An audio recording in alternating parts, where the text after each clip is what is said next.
నమస్కారం ఘంటారావానికి స్వాగతం. ముందుగా ప్రధాన అంశాలు. హైదరాబాద్లో ప్రారంభమైన గ్రాండ్ నర్సరీ మేళా, ప్రజలంతా మొక్కల విలువ తెలుసుకోవాలన్న మంత్రి తుమ్మల.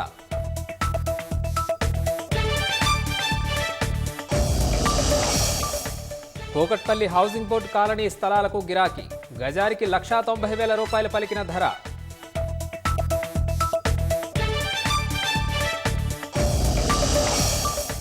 హామీల అమలు కోసం రాష్ట్ర వ్యాప్తంగా బీఆర్ఎస్ నిరసన, గాంధీ వర్ధంతి వేళ మహాత్ముడి విగ్రహాలకు వినతి పత్రాలు.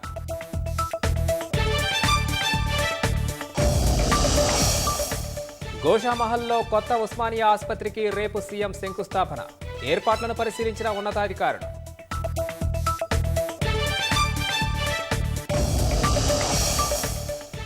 యమునా నది అంశంలో ఈసీ రాజకీయాలు చేస్తోందన్న కేజ్రీవాల్, తన వివరణను తిరస్కరించడంపై మండిపాటు.